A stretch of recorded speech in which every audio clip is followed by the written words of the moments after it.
സൗദിയുടെ അതിർത്തിയിലെത്തുമ്പോൾ പോലീസ് പുറകെത്തും. ഞാൻ സൈക്കിളിലാണ് വന്ന്, അത് ഇല്ലീഗലാണ്, നിങ്ങളെ സൈക്കിളിൽ ഞങ്ങൾ കടത്തിവിടാൻ പറ്റില്ല, നിങ്ങൾ തിരിച്ചു പോകണം. അതുപോലെ ഈ ഹൈവേയിലൂടെ കയറാനും പറ്റില്ല. 9 കഴിഞ്ഞപ്പോഴേക്കും ഇരുട്ടായി തുടങ്ങി. ഞാൻ നോക്കിക്കഴിഞ്ഞപ്പോൾ വീടിന്റെ അടുക്കള, അതിലെയാണ് വഴി കാണുന്നത്. ഒരു ചെറിയ നടവഴിയാണ് കാണുന്നത്. അപ്പൊ ഞാൻ പറഞ്ഞു, ഞാൻ ഇത്രയും രാജ്യങ്ങളിലൂടെ പോയെങ്കിലും ഏറ്റവും ബുദ്ധിമുട്ടേറിയ ബോർഡർ ഇതായിരുന്നു എന്ന് പറഞ്ഞു. കുറച്ച് ഞാൻ ചവിട്ടുമ്പോഴേക്കും എനിക്ക് തന്നെ മനസ്സിലായി, കൈയൊക്കെ മരവിച്ച് വരുന്നു, എന്നെ കൊണ്ട് നീങ്ങില്ല എന്ന് മനസ്സിലായി. എന്റെ പുറകിൽ ഒരു കാറുകാരൻ നിർത്തിയിട്ടിട്ടുണ്ട്. ഈ മുമ്പിലെ വണ്ടി എടുത്തു, ഞാൻ സ്വാഭാവികമായിട്ടും എടുത്തു. പുറകിൽ വന്നാൾ മനഃപൂർവ്വം എന്നെ വന്നിട്ട് ഇടിച്ചു. എനിക്ക് ശരിക്കും ദേഷ്യം വന്നു. ഞാൻ ഉറക്കെ തന്നെ, എന്താണ് നിങ്ങൾ ചെയ്യുന്നതെന്ന് ചോദിച്ചുകൊണ്ട് ശബ്ദം ഉണ്ടാക്കി.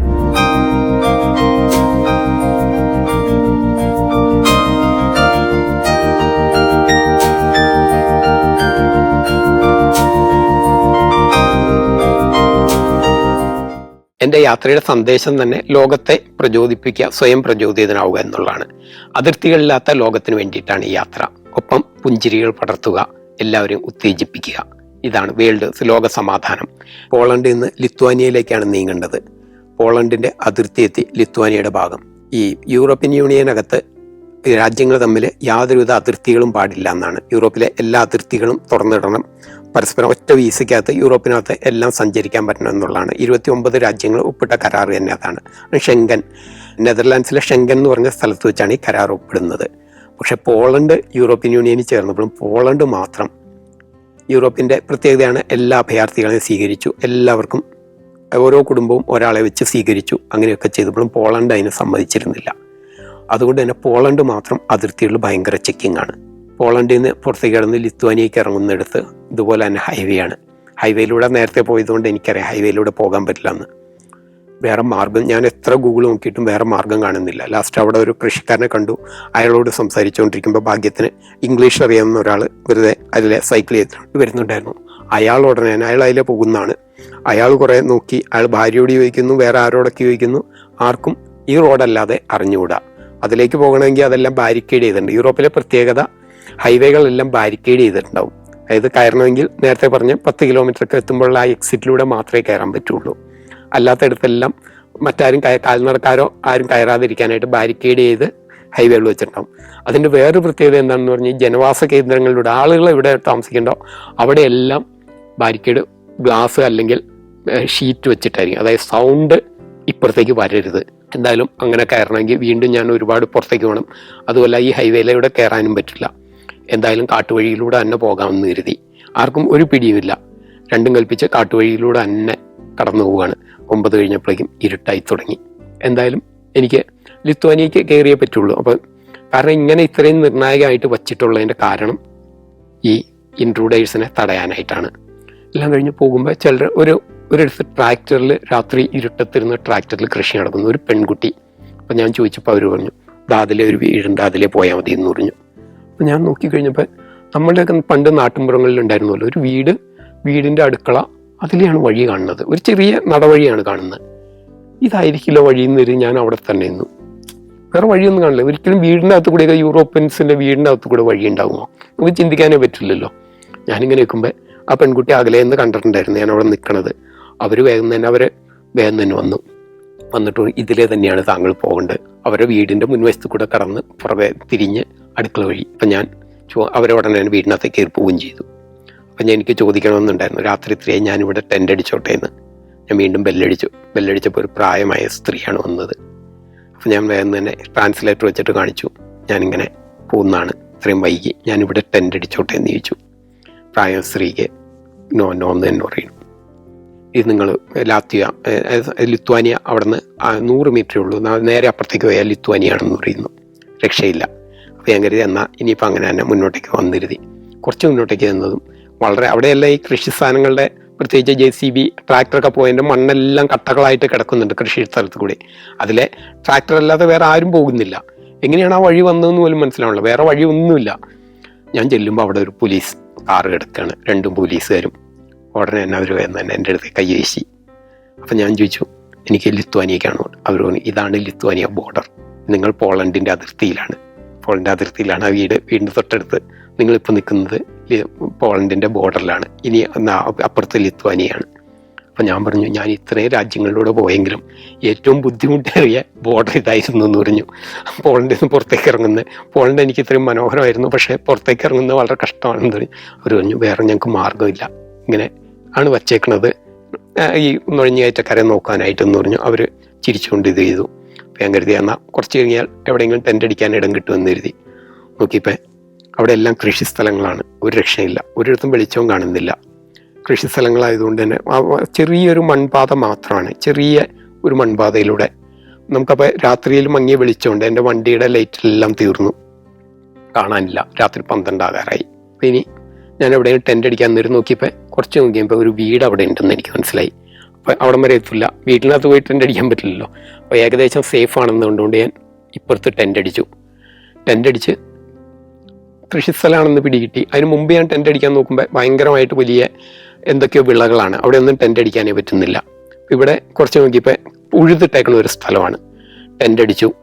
ടെൻ്റ് അടിച്ച് എല്ലാം കഴിഞ്ഞപ്പോഴേക്കും അവിടെ നിന്ന് ഒരാൾ വരുന്നു. അപ്പം ഞാൻ വേഗം തന്നെ കള്ളനല്ല എന്ന് പറഞ്ഞു. അപ്പോഴേക്കും രാജ്യത്തിൻ്റെ ഇത് മാറിയതുകൊണ്ട് സിമ്മ് വർക്ക് ചെയ്യുന്നില്ല, എൻ്റെ കയ്യിൽ ഓഫ്ലൈൻ മാപ്പ് മാത്രമേ ഉള്ളൂ, സിമ്മ് വർക്ക് ചെയ്യുന്നില്ല.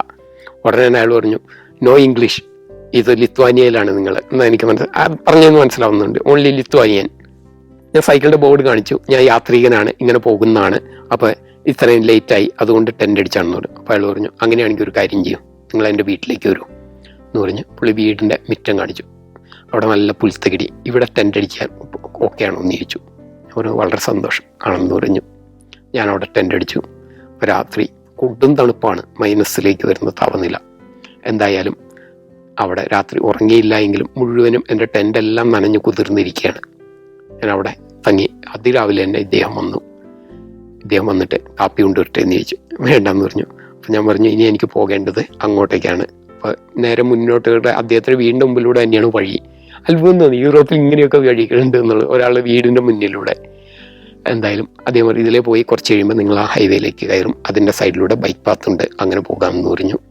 അങ്ങനെ ലിത്വാനിയയിലേക്ക് പോകണം. ലിത്വാനിയ നമ്മളുടെ 2 വരി പാതയേ ഉള്ളൂ, പ്രത്യേകിച്ച് ബൈക്ക് പാത്തൊന്നുമില്ല, അത് തന്നെയാണ് ബൈക്ക് പാത്തും. ലിത്വാനിയയിലേക്ക് കയറുന്നു. ലിത്വാനിയയിൽ നിന്ന് പിന്നീട് ലാത്വിയ, എസ്റ്റോണിയ. ഈ ലാത്വിയ, ലിത്വാനിയ, എസ്റ്റോണിയ എല്ലാം വളരെ പ്രധാനപ്പെട്ട രാജ്യങ്ങളാണ്. അത് യൂറോപ്പിൻ്റെ ചരിത്രം മനസ്സിലാവുമ്പോൾ വളരെ രസകരമാണ്. 90കൾ എന്ന് പറയുന്നത് 91 സോവിയറ്റ് യൂണിയൻ്റെ പതനം. സോവിയറ്റ് യൂണിയൻ്റെ പതനത്തോടുകൂടി സോവിയറ്റ് യൂണിയനിലെ പല രാജ്യങ്ങളും സ്പ്ലിറ്റായി, സ്വതന്ത്ര രാജ്യങ്ങളായി. അങ്ങനെ ഒന്നാണ് ലാത്വിയയും ലിത്വാനിയ, എസ്റ്റോണിയൊക്കെ. അപ്പം ഞാൻ ചെന്ന് ലാത്വിയയിൽ നിന്ന് ലിത്വാനിയയിലേക്ക് എത്തുകയാണ്. ലിത്വാനിയയിലേക്ക് എത്തിയപ്പോഴും ഇതേ അവസ്ഥ തന്നെ, റൂമിന് ഭയങ്കര റേറ്റ്. അപ്പം ഞാൻ നോക്കിയപ്പോൾ നേരത്തെ ലിത്വാനിയ, ലാത്വിയ 2 രാജ്യങ്ങളായിരുന്നു. അപ്പോൾ കർശനമായി, ഇപ്പോഴും 2 രാജ്യങ്ങളാണ്.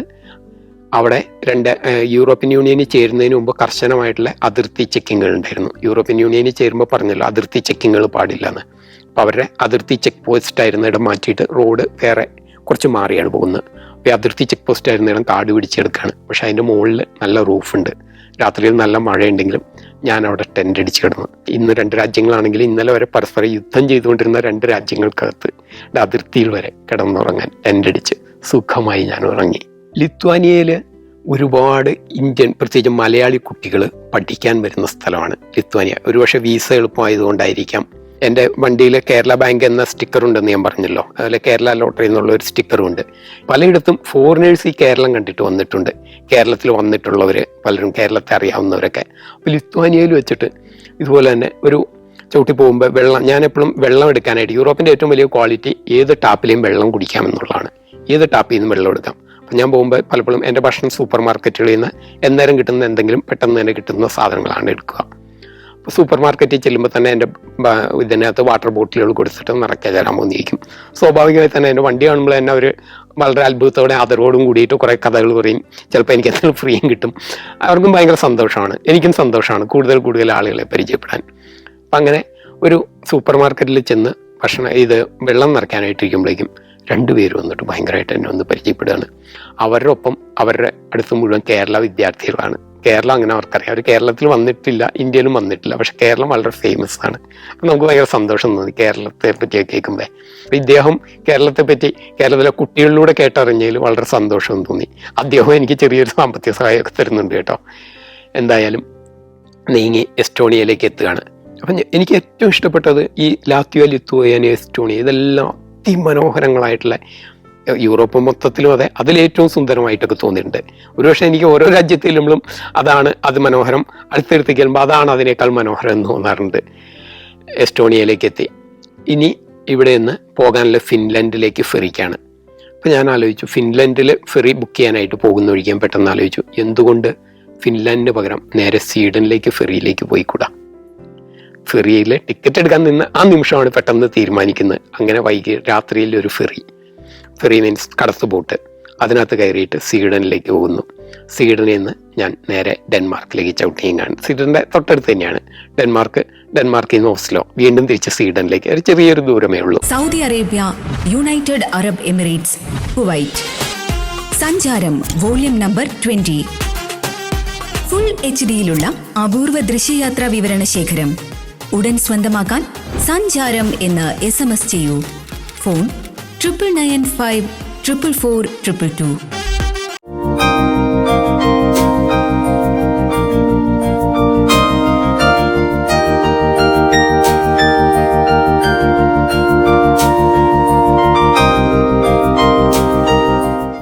സ്വീഡനിലേക്ക് നീങ്ങുന്നു. സ്വീഡനിൽ നിന്ന് അങ്ങനെ ഡെൻമാർക്ക്, കോപ്പൻഹേഗൻ തൊട്ടടുത്ത് തന്നെയാണത്. കോപ്പൻഹേഗനിൽ നിന്ന് ഒന്ന് ഗോത്തൻബർഗ് വഴി നോർവേയിൽ ഒന്ന് ടച്ച് ചെയ്തിട്ട് വീണ്ടും തിരിച്ചു വന്നു. വീണ്ടും സ്വീഡനിലെ ക്യാപിറ്റലിൽ തന്നെ എത്തി. അവിടെ നിന്ന് ഫെറിക്ക് ഫിൻലാൻഡിൽ. അപ്പോഴേക്കും 3 മാസമായി. യൂറോപ്പിൽ നിന്ന് അടുത്ത എക്സിറ്റിനുള്ള സമയമായി. ഇനി വീണ്ടും ഫ്ലൈറ്റ് എടുക്കാതെ മാർഗമില്ല. ഞാൻ ആലോചിച്ചു, യൂറോപ്പിൽ നിന്ന് എക്സിറ്റ് ചെയ്യാനാണെങ്കിൽ കാരണം നമ്മളിപ്പോൾ നമ്മളെ വീസ വെച്ചിട്ട് 3 മാസത്തിൽ കൂടുതൽ നിന്നു എന്ന് എഴുതി ആരും അറിയുന്നില്ല. നേരത്തെ ഞാൻ പലരും കണ്ടിട്ടുമുണ്ട്. ഇന്ത്യക്കാരടക്കം പലരും 6 മാസം 6 കൊല്ലവും ഒക്കെ നിൽക്കുന്നവരുണ്ട്. പക്ഷേ എന്നെ സംബന്ധിച്ച് ഞാൻ വീസയ്ക്ക് അപേക്ഷിച്ചപ്പോൾ തന്നെ ഇങ്ങനെയാണ് യാത്ര ചെയ്യാൻ എൻ്റെ മനസ്സിലുള്ളതെന്ന് പറഞ്ഞു. അവരെനിക്ക് ഞാൻ ചോദിച്ച തീയതി മുതൽ ചോദിച്ച തീയതി വരെ വീസ അനുവദിച്ചു തന്നു. നമ്മളോട് അവർ കാണിച്ചൊരു മര്യാദയുണ്ട്, അവർ കാണിച്ചൊരു ബഹുമാനമുണ്ട്. ഞാൻ സൈക്കിളിൽ യാത്ര ചെയ്യുന്ന ഒരാൾക്ക് തന്നാണ്, ആർക്കും കിട്ടാറില്ല അത്രയും നീണ്ട വീസയൊന്നും. അവരെനിക്ക് തന്നുകൊണ്ട് തന്നെ ഞാൻ ആ റെസ്പെക്റ്റ് കാണിക്കണമെന്ന് എനിക്ക് തോന്നിയിട്ടുണ്ട്. എന്തായാലും യൂറോപ്പിൽ നിന്ന് അത് ഈ വിന്റർ കൂടിയാണ്, എക്സിറ്റ് ചെയ്യാൻ തന്നെ തീരുമാനിച്ചു. അതും ഏറ്റവും കൂടുതൽ വിന്ററിന്റെ കേന്ദ്രമായിട്ടുള്ള ഫിൻലാൻഡിലാണ് ഇപ്പോൾ എത്തിയേക്കണത്, നോർഡിക് രാജ്യങ്ങളിൽ. അപ്പോൾ അവിടെ നേരെ വരുന്നു. അപ്പോൾ എനിക്ക് ഒരു പൗല എന്ന് പറഞ്ഞ് ഒരു ലേഡി എന്നെ വിളിക്കുന്നു, അവരുടെ വീട്ടിലേക്ക് വരാൻ പറഞ്ഞുകൊണ്ട്. അവർ സ്പാനിഷുകാരിയാണ്. സ്പാനിഷിൽ വലൻസിയ എന്ന് പറഞ്ഞ എഴുത്താണ്. അപ്പം ഞാൻ അതിലേ പോയിട്ടില്ല, അതിൻ്റെ അടുത്തുകൂടെ പോയിട്ടുണ്ടെങ്കിലും വലൻസിയയിൽ പോയിട്ടില്ല. വലൻസിയയിലാണ്. അവരവരുടെ വീട്ടിൽ താമസം തരുന്നു, 3 ദിവസം താമസം തരുന്നു. അവർ നാടക പ്രവർത്തകയാണ്. ഞാൻ ചെല്ലുമ്പോൾ അവർ ഡ്രാമയുടെ സെറ്റ് ഉണ്ടാക്കുന്ന, അവരുടെ ഹസ്ബൻഡ് എല്ലാമായിട്ട് സെറ്റ് ഉണ്ടാക്കുന്ന, അവരുടെ മക്കൾ. ഞാൻ കരുതി അവരുടെ വലിയ വീടായിരിക്കും എന്നാണ് കരുതുന്നത്. ഒരു അപ്പാർട്ട്മെൻറ്റിൽ ഒരു 2 മുറി. യൂറോപ്പിലെ വീടുകളുടെയൊക്കെ പ്രത്യേകത നമ്മൾ കാണുന്ന പോലെ, നമ്മളുടെ വീടുകളെല്ലാം കണ്ട യൂറോപ്യൻസ് മാൻഷൻസ്, കൊട്ടാരങ്ങൾ എന്നാണ് പറയുക. നമ്മുടെ ഏതാണ്ട് എല്ലാ വീടുകളും യൂറോപ്പിലെ വീടുകൾ പക്ഷെ കൊട്ടാരങ്ങളാണ്. വളരെ ലളിതമായിട്ടുള്ള, വളരെ സിമ്പിളായിട്ടുള്ള വീടുകളാണ് യൂറോപ്പിലേതെല്ലാം. എന്തായാലും അവരുടെ വീട്ടിൽ 2 ദിവസം താമസിച്ചു. അപ്പോൾ ഞാൻ ചെന്ന ആ ദിവസം പെട്ടെന്ന് -6 ടെമ്പറേച്ചർ എത്തുകയാണ്. അപ്പം ഞാൻ പുറത്തേക്ക് ഇറങ്ങിയപ്പോൾ വിൻ്റർ കഴിഞ്ഞ് സമ്മറിലേക്ക് എത്തിയപ്പോൾ വിൻ്ററിൻ്റെ സാധനങ്ങളൊക്കെ ഉപേക്ഷിച്ചിരുന്നു. അപ്പോൾ ഗ്ലൗസോ ഒന്നുമില്ല. ഈ മൈനസിൽ എനിക്ക് നിൽക്കാനേ പറ്റില്ല. നേരത്തെ കണ്ട പോലെ തന്നെ ഫോറിനേഴ്സ് പലരും സ്നേഹത്തോട് കൂടിയിട്ട് ഈ ഡ്രസ്സ് പറ്റില്ല കേട്ടോ ഇവിടുത്തെ കാലാവസ്ഥയിൽ എന്ന് പറയും. ചുറ്റും മൂടൽ മഞ്ഞ്. കുറച്ച് ഞാൻ ചവിട്ടുമ്പോഴേക്കും എനിക്ക് തന്നെ മനസ്സിലായി, കൈയൊക്കെ മരവിച്ച് വരുന്നു. എന്നെ കൊണ്ട് നീങ്ങില്ല എന്ന് മനസ്സിലായി. ഗ്രാമമാണ്, ഒന്നും കാണുന്നില്ല. ഒരു വീട്, ചില 1-2 വീടുകൾ കണ്ട്, പക്ഷെ അതിനകത്തേക്കൊന്നും കയറാനും പറ്റില്ല. ഞാൻ ഇപ്പോൾ ഒരു ചെറിയൊരു ഒറ്റമുറി കട, അവിടെ വരെ എങ്ങനെയൊക്കെ എത്തി. കൈയൊക്കെ മരവിച്ച് ഡൗൺ ആയിക്കൊണ്ടിരിക്കണൊക്കെ നമുക്ക് മനസ്സിലാവും. ഞാൻ എങ്ങനെയോ അതിനകത്തേക്ക് കയറിയിട്ട് ഞാൻ അവരോട് ചോദിച്ചു, ഞാനൊന്ന് ഇവിടെ ഇരുന്നോട്ടെ എന്ന് ചോദിച്ചു. ആ AC-യുടെ ചൂട്, AC-യുടെ തണുപ്പല്ല, അവിടെ AC-യുടെ ചൂടാണ്, അവിടെ ഹീറ്ററുകളാണ് ഉണ്ടാവുക. അതിലേക്ക് എത്തിയപ്പോൾ തന്നെ എന്തൊരു ആശ്വാസമാണെന്നോ. അങ്ങനെ ഞാൻ അവിടെ ഒരു 3/4 മണിക്കൂർ ബോധം കെട്ട പോലെ ഇരുന്ന് കുറേ ശ്വാസം എടുത്തപ്പോഴാണ് ശരിയായത്. പിന്നെ ശരിയായി കഴിഞ്ഞപ്പോൾ ഞാൻ വീണ്ടും അവിടെ നിന്നൊരു ചെറിയ 2 ഗ്ലൗസ്, അത് വിൻ്റർ ഗ്ലൗസ് അല്ല, നമ്മളുടെ റബ്ബർ ഗ്ലൗസ് 2-3 മേടിച്ച് അതും ധരിച്ചിട്ടാണ് പുറത്തേക്ക് ഇറങ്ങുന്നത്, തൽക്കാലത്തേക്ക് ഒരു ഇതിന് വേണ്ടിയിട്ട്. എന്തായാലും അങ്ങനെ പിന്നെ യൂറോപ്പിൽ നിന്ന് പുറത്തേക്ക് പോകണം. ഇനി എന്തായാലും പുറത്തേക്ക് പോയേ പറ്റുള്ളൂ. അപ്പോൾ ഞാൻ ആലോചിച്ചു, എന്നാൽ GCC-യിലേക്ക് തന്നെ വരാം. GCC-യിൽ തണുപ്പ് കാലം എന്ന് പറഞ്ഞാൽ ഏകദേശമൊക്കെ 15-20 ഡിഗ്രിയാണുള്ളൂ. നമുക്ക് കുറച്ച് മലയാളികളെ കാണാം. അങ്ങനെ കരുതി ഞാൻ നേരെ സൗദിയിലേക്ക് ടിക്കറ്റ് എടുത്തു പെട്ടെന്ന് തന്നെ. അങ്ങനെ സൗദിയിൽ വന്നു. അപ്പോൾ എൻ്റെ യാത്രയിൽ 3ാമത്തെ ഫ്ലൈറ്റാണിത്. സൗദിയിൽ വരികയാണ്. സൗദിയിൽ നിന്ന് നേരെ പിന്നീട് ബഹ്റിനിലേക്ക് പോകുന്നു. അപ്പോൾ സൗദിയിൽ മലയാളി അസോസിയേഷനുകളൊക്കെ ഭയങ്കര സ്വീകരണമായിട്ട് വരുന്നു. ഞാൻ ഇതുവരെ പോയി ഒരു എയർപോർട്ടിലും ഒരാളും സ്വീകരിക്കാനോ ഒരാളും ഉണ്ടായിട്ടില്ല. ഞാൻ തന്നെയാണ് എല്ലാം ചുമന്നുകൊണ്ട് പോകുന്നത്, എല്ലാം എടുത്തു വയ്ക്കുന്നത്, എയർപോർട്ടിലേക്ക് പോകുന്ന അങ്ങനെ തന്നെയാണ്. പക്ഷെ സൗദിയിൽ മാത്രം ഞാൻ വരുന്നു എന്നറിഞ്ഞതും പെട്ടെന്ന് തന്നെ, അങ്ങനെ ഫേമസ് ഒന്നും അല്ലാത്ത ഒരാൾ, യൂട്യൂബർ അല്ല, അതുകൊണ്ടൊക്കെ ആയിരിക്കും ആരും വരാത്തത്. പെട്ടെന്ന് തന്നെ എന്നെ കാണാനായിട്ട് കുറച്ച് മലയാളികൾ പെട്ടെന്ന് തന്നെ ഒന്ന് ബൊക്കയും സ്വീകരണമൊക്കെ ആയിട്ട് വരുന്നു, കുറച്ച് സാമ്പത്തിക സഹായങ്ങളൊക്കെ ചെയ്യുന്നു. അതിനുശേഷം ഞാൻ സൗദിയിൽ നിന്ന് ബഹ്റിനിലേക്ക് ചവിട്ടിയാണ്. ബഹ്റിൻ്റെ അതിർത്തി എത്തുമ്പോൾ, സൗദിയുടെ അതിർത്തിയിലെത്തുമ്പോൾ പോലീസ് പുറകെ എത്തും. ഞാൻ സൈക്കിളിലാണ് വന്നത്, അത് ഇല്ലീഗലാണ്. അവിടെ നേരത്തെ പറഞ്ഞല്ലോ സൗദിയിൽ അതിനൊന്നുള്ള ഫെസിലിറ്റി ഒന്നും ഇല്ലന്ന്. നിങ്ങളെ സൈക്കിളിൽ ഞങ്ങൾ കടത്തിവിടാൻ പറ്റില്ല, നിങ്ങൾ തിരിച്ചു പോകണം, അതും തിരിച്ച് സൈക്കിളിൽ ഓട്ടി പോകാൻ പറ്റില്ല, നിങ്ങൾ കാറ് വിളിച്ച് തിരിച്ചു പോകണം. അത് അവരെ പറഞ്ഞിട്ട് കാര്യമില്ല, കാരണം അവിടെ റോഡിൽ സൈക്കിൾ പാത്തില്ല, വളരെ ഹൈ സ്പീഡാണ്, ആക്സിഡന്റ് ഉണ്ടാവും. അതുകൊണ്ടൊക്കെയാണ് അവരങ്ങനെ പറയുന്നത് തന്നെ. ഞാൻ എന്താണ് ചെയ്യേണ്ടത് അറിയില്ല, തിരിച്ചു പോയേ പറ്റുള്ളൂ, അല്ലാതെ അവരെന്നെ അങ്ങോട്ടേ കടത്തി വിടുകയില്ല. ലാസ്റ്റ് പിന്നെ ഞാൻ ആലോചിച്ചു, തിരിച്ചു പോകുന്നതിനേക്കാൾ നല്ലതാണെന്ന് എഴുതി ഒരു വലിയൊരു കാറ്, അതിനകത്ത് സൈക്കിള് എടുത്ത് കയറ്റി വെച്ച് അങ്ങനെ ബഹ്റിൻ്റെ അതിർത്തിയുടെ ഉള്ളിലേക്ക് കയറി. ബഹ്റിൻ്റെ അകത്ത് കടന്നു കഴിഞ്ഞിട്ട് പിന്നെ ഒരു 30 കിലോമീറ്റർ അകത്തെത്തിയിട്ട്, അപ്പോൾ വലിയൊരു തുക അതിനായി. അങ്ങനെയാണ് എനിക്ക് ബഹ്റിനിലേക്ക് കയറാൻ പറ്റുള്ളൂ. അങ്ങനെ ആദ്യമായിട്ട് ഞാൻ സൈക്കിൾ ഒരു വണ്ടിയിൽ കയറ്റി ഒരു അതിർത്തി കടന്നു. ഞാൻ ചവിട്ടാതെ ആദ്യമായിട്ടാണ് ഒരു അതിർത്തി കടന്നു പോകുന്നത്.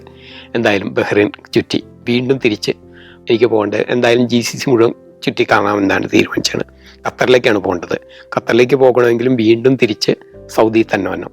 ഇതേപോലെ തന്നെ അവിടെ നിന്ന് വീണ്ടും ടാക്സി വിളിച്ച് ഇതുപോലെ തന്നെ കടന്ന് ഖത്തറിൽ നിന്ന് വെള്ളിലേക്ക് വീണ്ടും നീങ്ങേണ്ടി വന്നു. ഖത്തറിലൂടെ സഞ്ചരിക്കുമ്പോൾ ഒരു ചെറിയൊരു ഇടവഴി, ഒരു കാറിനെ കഷ്ടിച്ച് പോകാനുള്ളൊരു വഴിയേ ഉള്ളൂ. എൻ്റെ മുമ്പിൽ അവിടെ ഒരു മാർക്കറ്റ് ഏരിയയാണ്. എൻ്റെ മുമ്പിൽ ഒരു കാറ് നിർത്തിയിട്ട്, ഒരു ട്രക്ക് നിർത്തിയിട്ടിട്ട് സാധനങ്ങളെല്ലാം കടയിലേക്ക് സ്റ്റോക്ക് എടുത്തുകൊണ്ടിരിക്കുകയാണ്. സ്റ്റോക്കെല്ലാം അതിൽ നിന്ന് സാധനങ്ങൾ ഇറക്കുകയാണ്. അത് കഴിഞ്ഞിട്ട് അവരെടുത്തു. സ്വാഭാവികമായിട്ട് എൻ്റെ പുറയിലും വലിയ തിരക്കില്ലാത്തൊരു ചെറിയ മാർക്കറ്റ് ഏരിയയാണ്. എൻ്റെ പുറയിൽ ഒരു കാറുകാരൻ നിർത്തിയിട്ടിട്ടുണ്ട്. ഈ മുമ്പിലെ വണ്ടി എടുത്തു, ഞാൻ സ്വാഭാവികമായിട്ടും എടുത്തു. പുറയിൽ ഒന്നാൾ മനഃപൂർവ്വം എന്നെ വന്നിട്ടിടിച്ചു. ഈ 1.5 കൊല്ലത്തിനെ യാത്രക്കിടയിൽ ആദ്യമായിട്ടാണ് ഒരു വണ്ടിക്കാരൻ വന്നിടിക്കുന്നത്. എനിക്ക് ശരിക്കും ദേഷ്യം വന്നു. ഞാൻ ഉടനെ പോലീസ് വരട്ടെ എന്ന് കരുതി തന്നെ ഞാൻ നന്നായിട്ട്, എനിക്കറിയാം ഗൾഫിൽ ഉറക്കാരും സംസാരിക്കില്ല എന്ന്, ഞാൻ വളരെ ശാന്തമായി സംസാരിക്കുന്ന ഒരാളാണ്. പക്ഷേ ഞാൻ ഉറക്കെ തന്നെ എന്താണ് നിങ്ങൾ ചെയ്യുന്നതെന്ന് ചോദിച്ചുകൊണ്ട് ശബ്ദം ഉണ്ടാക്കി. കാരണം പോലീസ് ആരെങ്കിലും ഉടനെ ഒച്ച ഉണ്ടാക്കി റിപ്പോർട്ട് ചെയ്യും, പോലീസ് വന്നു കഴിയുമ്പോൾ ബാക്കി നമുക്ക് നോക്കാം എന്നുള്ള ഒരു ധാരണയിലാണ് ഇത്. ഉടനെ തന്നെ മറ്റേ ആൾ കുറച്ച് കഴിഞ്ഞപ്പോൾ അയാൾക്ക് ഞാൻ ഇംഗ്ലീഷിലാണ് സംസാരിക്കുന്നത്, കാരണം എനിക്ക് അറബി അറിയില്ലല്ലോ. സ്വാഭാവികമായിട്ടും ഇത് ബാക്കിലത്തെ ആൾ മലയാളിയായിരുന്നു. എനിക്കത് ഭയങ്കര വിഷമമായി. കാരണം ഇത്രയും സഞ്ചരിച്ച് ഇത്രയും രാജ്യങ്ങളിലൂടെ വന്ന എനിക്ക് ആദ്യമായിട്ട് ഇടിച്ചത്. എന്നിട്ട് അയാൾ ന്യായീകരിച്ചുകൊണ്ടേ ഇരിക്കുന്നു. പിന്നെയും അതായത് റോട്ടിൽ നിന്ന് വണ്ടി മാറ്റണം, അവിടെ ആ വണ്ടി കണ്ടിട്ടുണ്ടെങ്കിൽ മാറ്റിക്കൊടുക്കണമെന്ന്. കാരണം അതൊരു അവിടുത്തെ ഖത്തറിലെ ഏറ്റവും സമ്പന്നർക്ക് മാത്രമുള്ള ഒരു വണ്ടിയാണത്. അത് വന്നാൽ എല്ലാ വണ്ടിക്കാരും, ഈവൻ മറ്റ് കാറുകാരും ഒക്കെ ആ വണ്ടി കണ്ടാൽ മാറ്റും അതിൻ്റെ ഇത് കണ്ടിട്ടുണ്ടെങ്കിൽ. അതുകൊണ്ട് ഞാൻ മാറ്റിയില്ല. ഞാൻ അവിടുത്തെ, അപ്പം ഇത് സൈക്കിളിൽ പോകുന്നത് ബംഗ്ലാദേശി അല്ലെങ്കിൽ ഏതോ പാവപ്പെട്ടവനാണെന്നുള്ള ഒരു പൊതുധാരണയുണ്ടല്ലോ നമുക്ക്. പ്രത്യേകിച്ച് യൂറോപ്പിൽ സൈക്കിളിന് എല്ലാ പരിഗണനകളും ലഭിക്കുമ്പോൾ ഇവിടെ ഏറ്റവും മോശക്കാരുടേതായിട്ടാണ് കരുതുന്നത്. അപ്പം അതുകൂടിയാണ് അയാൾ ചെയ്തത്. എന്നാലും എനിക്ക് വളരെ വിഷമം ഉണ്ടാക്കിയ ഒരു സംഭവമാണ്. ഇത്രയും രാജ്യങ്ങളിലൂടെ സഞ്ചരിച്ചിട്ട് അതൊരു മലയാളി ആദ്യമായിട്ടൊരു എന്നെ വന്നിട്ടിരിക്കുന്നു, അതും മനഃപൂർവ്വം ഇരിക്കുന്നു. അപ്പം ഞാൻ നന്നായിട്ട് ഷൗട്ട് ചെയ്തു. എന്തായാലും പോലീസ് വന്നില്ല. അയാൾക്ക് കുറച്ച് കഴിഞ്ഞപ്പോൾ അയാൾക്ക് പന്തിയല്ലാന്ന് മനസ്സിലായതുകൊണ്ട് അയാൾ വിട്ടു പോവുകയും ചെയ്തു. പക്ഷെ അന്നേരം തോന്നിയില്ല, പെട്ടെന്ന് വീഡിയോ എടുത്ത് വയ്ക്കേണ്ടതായിരുന്നു. അങ്ങനെ ആദ്യത്തെ നെഗറ്റീവ് എന്ന് പറയാവുന്നത്. പക്ഷെ ഖത്തറിനകത്തൊരു ഗുണമുണ്ടായിരുന്നത്, ഖത്തറിൽ ഇപ്പോൾ വേൾഡ് കപ്പ് ഫുട്ബോൾ കഴിഞ്ഞേ ഉള്ളൂ. അപ്പോൾ വേൾഡ് കപ്പിൻ്റെ മാനദണ്ഡങ്ങളുടെ ഭാഗമായിട്ട് ഖത്തറിൽ മാത്രമാണ് GCC രാജ്യങ്ങളിൽ എല്ലാ ഇടത്തും ഇതിൽ മുഴുവനും ബൈക്ക് പാത്തുകൾ, മീൻസ് സൈക്കിളിന് വേണ്ടിയിട്ട് ഡെഡിക്കേറ്റഡ് പാത്തുകൾ തന്നെയുണ്ട്. കാരണം വേൾഡ് കപ്പിന് യൂറോപ്യൻസിൻ്റെ നിബന്ധനയാണത്. അതുകൊണ്ട് ഖത്തർ മുഴുവനും ഏറ്റവും മനോഹരമായിട്ട് യാത്ര ചെയ്യാൻ പറ്റി. പക്ഷേ ഇപ്പോൾ ദുബായ് മാറുന്നുണ്ട്. ദുബായ് UAE-യിലെ എല്ലാ എമിറേറ്റ്സുകളും കണക്ട് ചെയ്തിട്ട് ഇത് വരുന്നുണ്ട്, ബൈക്ക് പാത്തുകൾ കണക്ട് ചെയ്ത് വരുന്നുണ്ട്. ഖത്തറിൽ ഓൾറെഡിയാണ്. സൗദിയിൽ ഇപ്പോൾ 2034 വേൾഡ് കപ്പ് ഫുട്ബോൾ വരുന്നുണ്ട്. അതുകൊണ്ട് തന്നെ സൗദിയിലും അത് ചെയ്യുന്നുണ്ട്. ഞാൻ ഒമാനിലൂടെ സഞ്ചരിക്കുമ്പോൾ ഒമാനിലെ സുൽത്താൻ്റെ പത്രം കവർ സ്റ്റോറി ആയിട്ട് എൻ്റെ യാത്രാ വാർത്ത വന്നു. അപ്പോൾ അതിനകത്ത് ഞാൻ വച്ചൊരു നിർദ്ദേശം തന്നെ ഇതാണ്. അതായത് യൂറോപ്യൻസിന് ഇത് ഭയങ്കര താല്പര്യം, ടൂറിസം. ഇപ്പോൾ ഗൾഫ് ഇതായ ടൂറിസം സെക്ടർ അല്ലാതെ കാര്യമായിട്ടില്ല. ആ സ്ഥാനത്ത് അതായത് തുർക്കി, സൗദി വഴി ഇങ്ങനെ ഒരു ബൈക്ക് പാത്ത്, സൗദിയിൽ നിന്ന് ഒമാൻ വരെ നീളുന്ന ഒരു ബൈക്ക് പാത്ത് ഉണ്ടെങ്കിൽ യൂറോപ്യൻസ് മുഴുവനും അതിലെ സഞ്ചരിക്കും. അത് അത് പെട്രോളിനപ്പുറമുള്ള അവരുടെ വരുമാനം കൂട്ടും. അങ്ങനെ ഒരു നിർദ്ദേശം ഞാൻ വയ്ക്കുകയും അത് എൻ്റെ യാത്രാ വാർത്ത ഒമാൻ ഒബ്സർവർ എന്ന് പറയുന്ന ഒമാൻ സുൽത്താൻ്റെ തന്നെ പത്രം അവരുടെ ഒരു കവർ സ്റ്റോറി ആയിട്ട് എൻ്റെ യാത്രയെപ്പറ്റി ഫുൾ പേജ് കളർ സ്റ്റോറി ഇറക്കി. അതിനകത്ത് ഏറ്റവും എടുത്തു പറഞ്ഞത് എൻ്റെ ഈ നിർദ്ദേശമായിരുന്നു. ഒരുപക്ഷെ അതിലേക്ക് ഉടൻ തന്നെ ഗൾഫ് എത്തിച്ചേരും എന്ന് തന്നെയാണ് ഞാൻ വിശ്വസിക്കുന്നത്. അങ്ങനെ എനിക്കിനി ഭാഗ്യം കിട്ടും, ഗൾഫിലൂടെ മുഴുവനും പൂർണ്ണമായിട്ടും സഞ്ചരിച്ച് യൂറോപ്പിലൂടെ പോകാൻ ഭാഗ്യം കിട്ടും എന്നാണ് ഞാൻ കരുതുന്നത്. ഖത്തറിലെത്തിക്കഴിഞ്ഞപ്പോഴേക്കും എൻ്റെ കയ്യിൽ സാമ്പത്തികം എല്ലാം തീരുകയാണ്. അപ്പോൾ എൻ്റെ മനസ്സിലുള്ളത് തിരിച്ച് സൗദി വഴി കസാക്കിസ്ഥാൻ, കിർഗിസ്ഥാൻ, തജിക്കിസ്ഥാൻ വഴി വന്നമെന്നാണ് എൻ്റെ മനസ്സിലുള്ളത്. അപ്പോൾ അതിന് അവിടെയൊക്കെ കൊടും മഞ്ഞാണ്. ഏപ്രിലാകും തണുപ്പ് തീരണമെങ്കിൽ. അപ്പോൾ ഏപ്രിൽ വരെ വെറുതെ ഇങ്ങനെ ഗൾഫിൽ വെറുതെ ഇങ്ങനെ കുറ്റിയടിച്ച് നിന്നിട്ട് കാര്യമില്ല. കയ്യിലാണെങ്കിൽ പൈസയും ഇല്ല, എല്ലാം തീർന്നു. അപ്പോൾ ഞാൻ ആലോചിച്ചു, നാട്ടിലേക്ക് വന്നിട്ടുണ്ടെങ്കിൽ ഒരു ജനുവരി എൻ്റെ ആകുന്നു. അപ്പോൾ നാട്ടിലേക്ക് വന്നിട്ടുണ്ടെങ്കിൽ ഒരു ചെറിയ ലോണും കൂടി എടുത്ത് യാത്ര പോകാൻ തുടരാമെന്ന് കരുതി എന്നാൽ ഖത്തറിൽ നിന്ന് ഒരു ഫ്ലൈറ്റിന് വണ്ടി ഖത്തറിൽ തന്നെ വച്ചിട്ട് ഒരു ഫ്ലൈറ്റിന് ദുബായിക്ക് പോയി ദുബായിൽ നിന്ന് നാട്ടിലേക്ക് വരികയുണ്ടായത്. അപ്പോൾ ഇപ്പോഴും വണ്ടി ഖത്തറിലിരിക്കുകയാണ്. ഞാനങ്ങനെ ഇവിടെ വന്ന് നാട്ടിലെത്തിയിരിക്കുന്നു. അപ്പോൾ ഏപ്രിലിൽ പോകാമെന്ന് കരുതിയാണ് ഇരുന്നത്. പക്ഷേ ലോണൊന്നും ഇതുവരെ ശരിയായിട്ടില്ല. അതുകൊണ്ട് തൽക്കാലം ഇപ്പോൾ ഇവിടെ കുറ്റിയടിച്ച് നിൽക്കുന്നു. അങ്ങനെ 2024 ജൂലൈയിൽ ആരംഭിച്ച യാത്ര 2025 കഴിഞ്ഞ് 2026 ജനുവരി അവസാനമാകുന്നു. ഏതാണ്ട് 19 മാസം എടുത്ത് 40-ലേറെ രാജ്യങ്ങളിലൂടെ. ഞാൻ ഒരിക്കലും കരുതിയിരുന്നില്ല ഞാൻ ഇത്രമാത്രം സ്വീകരിക്കപ്പെടുമെന്ന്. യൂറോപ്യൻ രാജ്യങ്ങൾ എല്ലായിടത്തും വളരെ എനിക്കൊക്കെ ചിന്തിക്കാൻ പറ്റുന്നതിനപ്പുറം ഒരു വിദേശിക്ക് അവർ പരിഗണന തന്നു. അങ്ങനെ മനോഹരമായ ഓർമ്മകളോടെ ഏറ്റവും ഊർജ്ജത്തോടെ ഇനി ആ അനുഭവങ്ങളെല്ലാമായിരിക്കും ഇനി അങ്ങോട്ടേക്കുള്ള എൻ്റെ ജീവിതത്തെ മാറ്റിമറിക്കുന്നത്. ഓരോ യാത്രയും കഴിയുമ്പോൾ നിങ്ങൾ ഇന്നലത്തെ ആളല്ല എന്ന് പറയുന്നുണ്ട്. നമ്മൾ പുതിയതായി നമ്മളെ തന്നെ നിർമ്മലീകരിക്കും, നമ്മളെ ക്ലെൻസ് ചെയ്യുമെന്നാണ് പറയുക. പുതിയ അനുഭവങ്ങളുമായി അങ്ങനെ വരികയാണ്.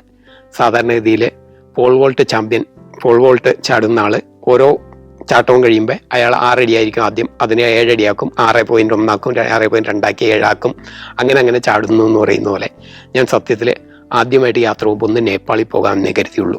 അവിടെ നിന്ന് ഈസ്റ്റ് ഏഷ്യ മുഴുവനുമായി ഇപ്പോൾ യൂറോപ്പ് മുഴുവനും ഏതാണ്ട് പൂർത്തിയായിരിക്കുന്നു. ഇനി സൗത്ത് അമേരിക്കയിൽ നിന്ന് തുടങ്ങി, അതായത് അർജന്റീനയുടെ തീരത്ത് നിന്ന് തുടങ്ങി വടക്കേ അമേരിക്കയുടെ അലാസ്ക വരെ നീളുന്ന 2-3 വർഷം എടുക്കുന്ന കുറച്ചധികം നീണ്ട യാത്രയാണ്. അത് കുറച്ചുകൂടി റിസ്ക് ഉള്ളതാണ്. ഇതുപോലെ ചെറിയ ചെറിയ രാജ്യങ്ങളല്ല, കൂടുതൽ മലകളുണ്ട്. അപ്പോൾ ഈ യാത്രയുടെ കഥകളുമായി വീണ്ടും നമുക്ക് കാണാം എന്ന പ്രതീക്ഷയോടെ നന്ദി.